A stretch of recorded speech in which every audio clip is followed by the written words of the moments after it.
Sarah. Yes. Uh, so can you take off the presentation for just a minute during my Yeah, remark? I Good. sure can. Thank you.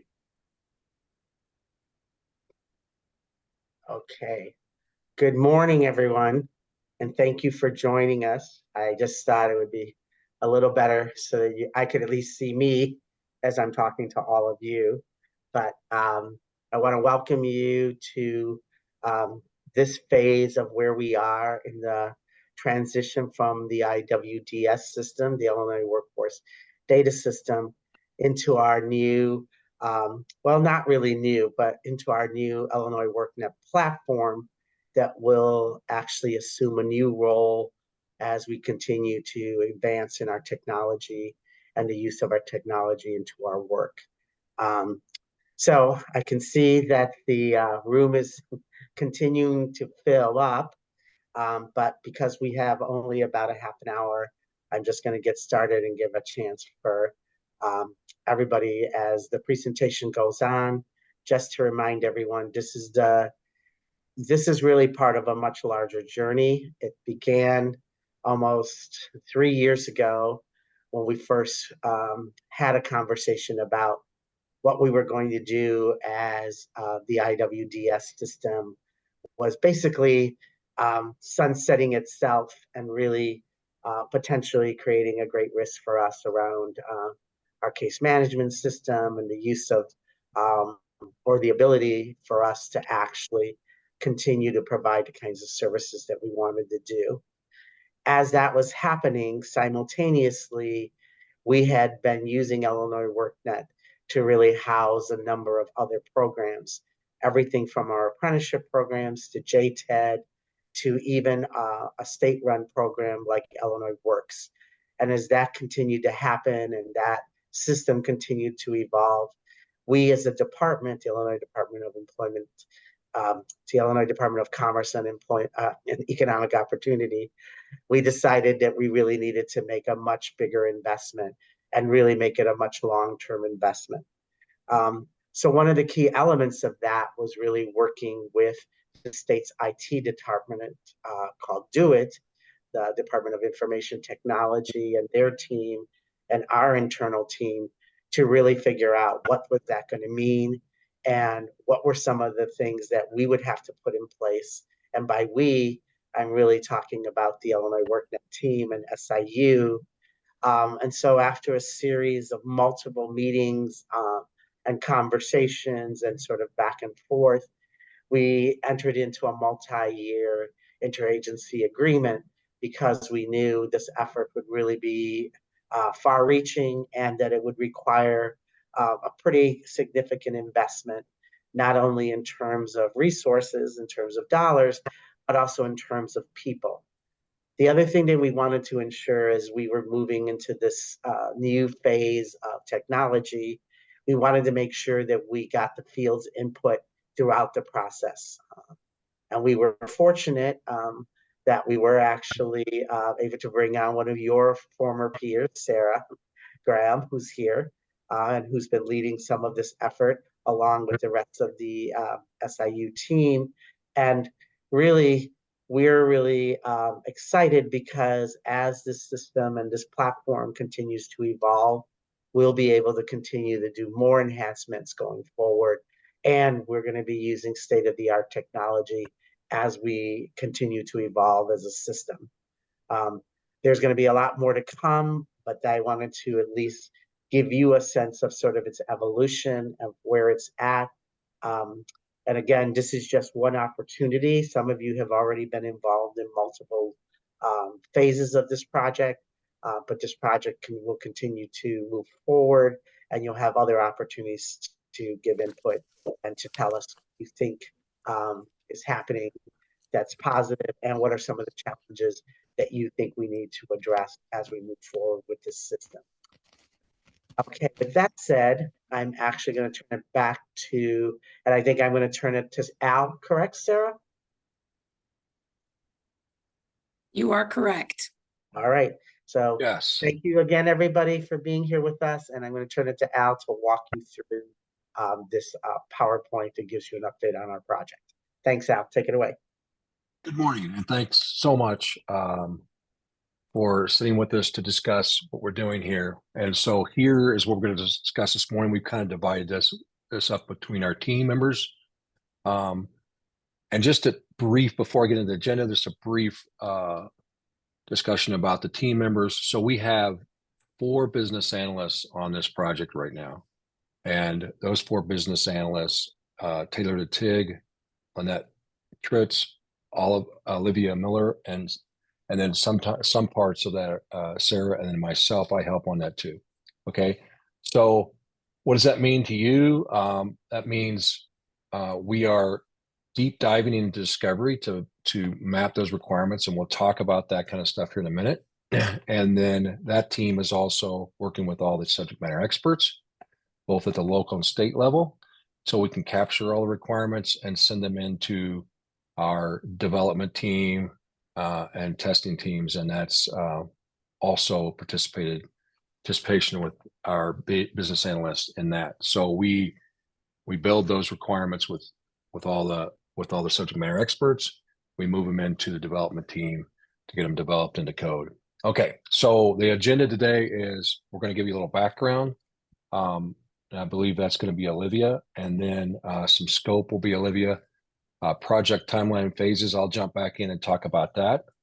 And then we'll go from there. The project team, impact on system users, communication, and next steps. So with that, we'll get right in and get going. Thanks.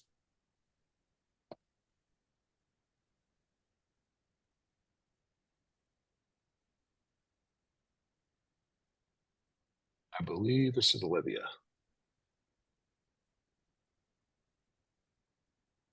Olivia, we can't hear you.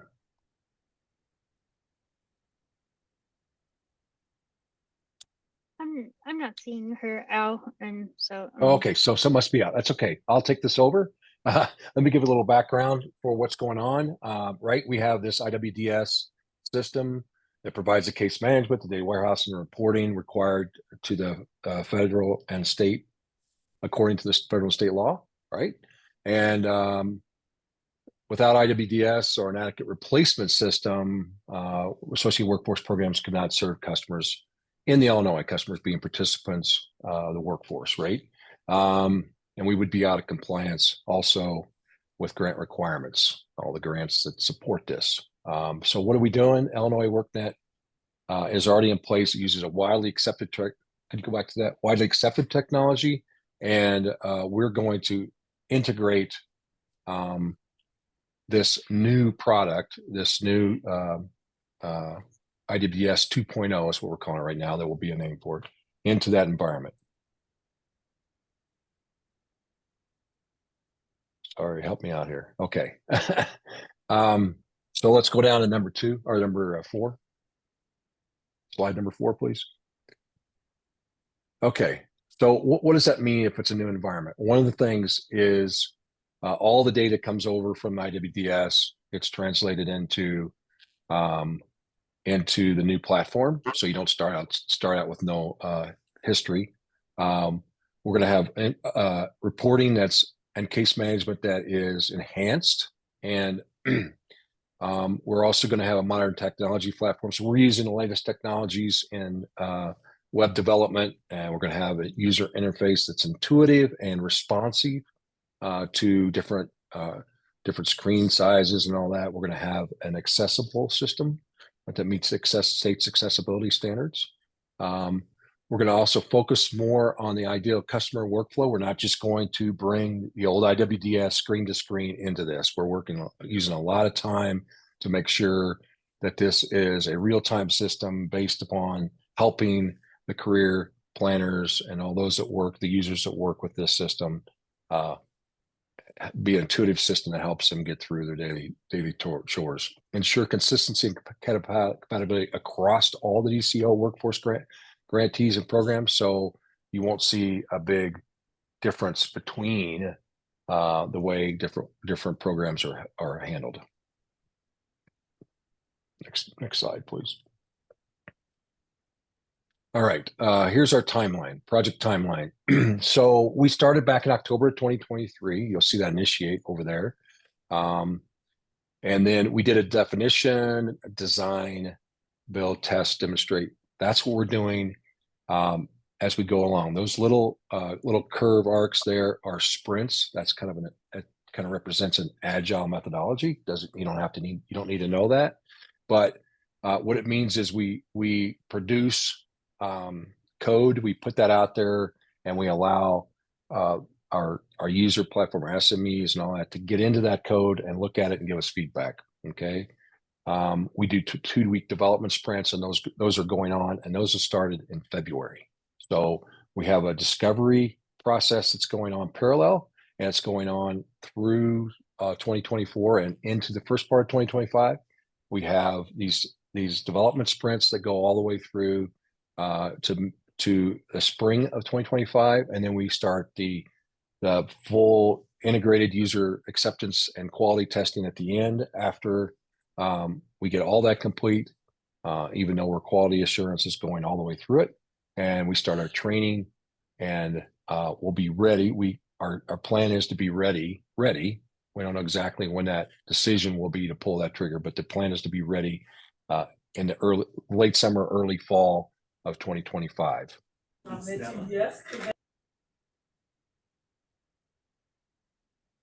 Next slide. So I'm Lynette, and I can help you talk more about the project phases, and then we'll talk a little bit about the project tiers. So like Al said, right now we're in discovery development sprint area, part of this project, and going on at the same time is user acceptance testing. So in our development sprints, we defined, what we've done already is define the project scope and timeline. We built and approved the project plan, and we researched and defined technical and business requirements. And so we've done those pieces already, and now we're receiving approval on the user stories that'll go in development sprints and starting with development. In between that, as we have parts of that, smaller parts of the application that are able to be viewed, we're going to introduce business users and people and SMEs, and a lot of you are here on the call into our test environment to take a look at it, to kind of use it and see if it will meet the needs for day-to-day use. This allows for us to, make changes along the way as we go and seek user input so that we make sure that we're making a product that actually fits what's out in the field. So we'll be doing the user acceptance in discovery phases through mid next year.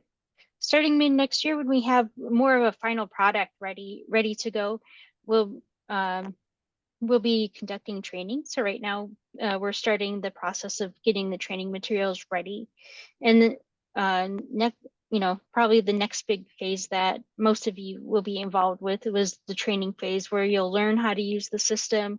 We'll provide training modules and get everybody ready to go.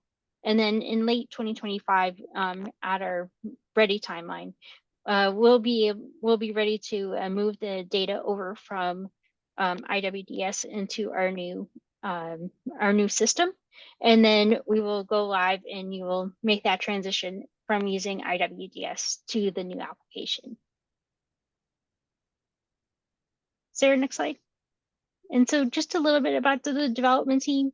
The groups that are working right now are the state level product owners. Those are the subject matter experts from a state standpoint, and they define what we're building. And then we work with the SME group from the LWIA. So this is a representation from some of the LWIAs to further define like how we deliver the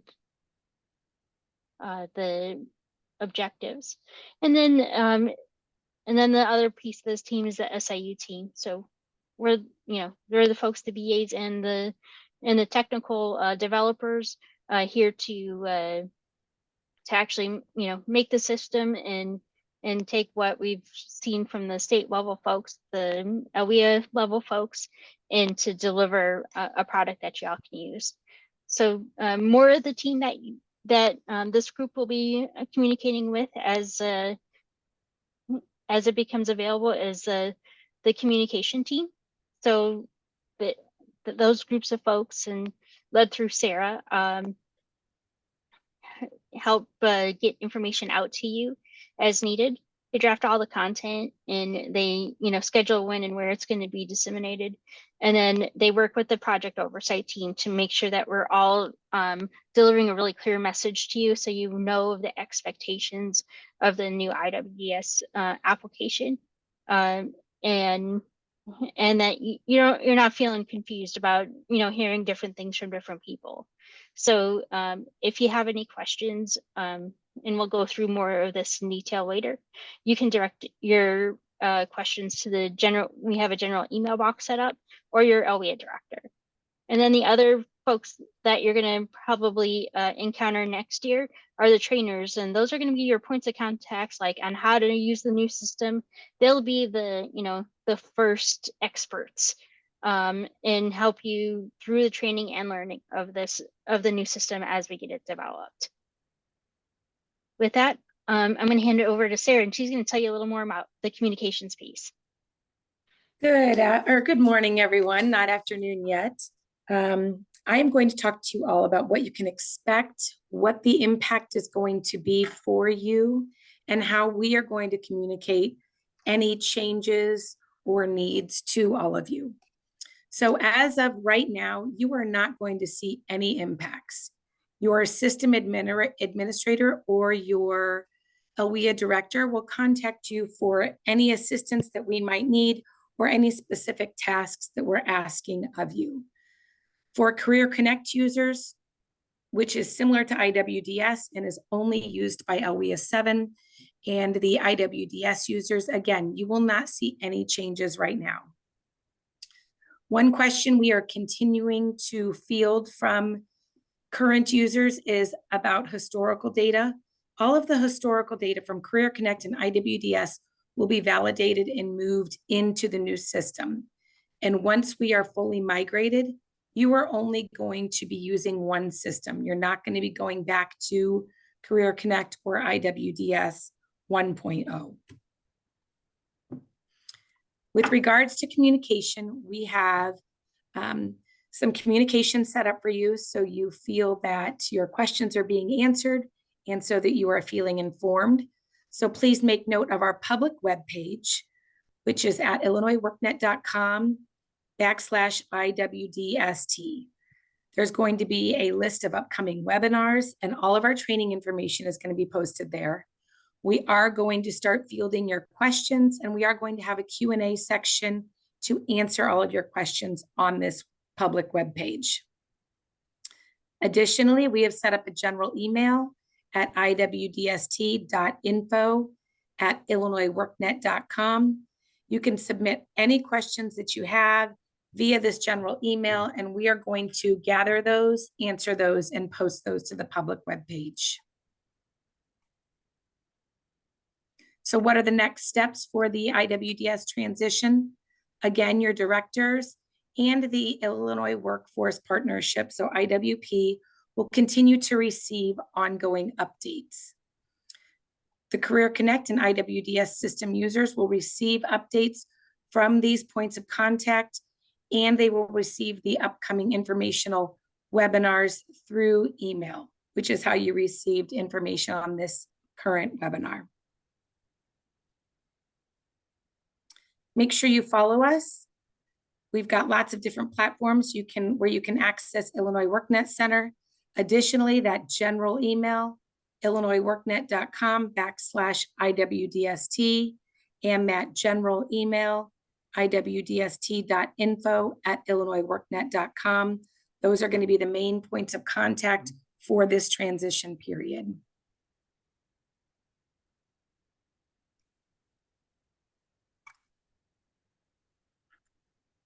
Thank you all so much for joining us today. We appreciate you being here. And again, please make sure you're reaching out and communicating concerns, questions, We are here to help you all and make sure this transition goes very smoothly, and you will love the new platform. We're very excited about it. So thank you all for joining us today. Julio, do you have anything else you would like to add? Nope, nope. Other than, we're excited as we move forward, as Sarah said, and we want to get your thoughts. So don't hold back. Tell us what you're thinking. This system will be only as good as we get input in it from the field. So don't feel that you need to filter your comments, but I will ask that everyone have patience, that everyone know that this is a big, for those of you that have been around for a while and know that when we transitioned to IWDS, that was no easy feat either. And so luckily technology has really improved and really changed. So we're very excited about the fact that we're taking advantage of all the new technology, and we're building hopefully a platform that can continue to evolve as technology evolves. So again, thank you all for your time. Thank you for being a part of this morning's conversation. And we look forward to continue to talking with you. All right. Thank you all. Have a good rest of the week.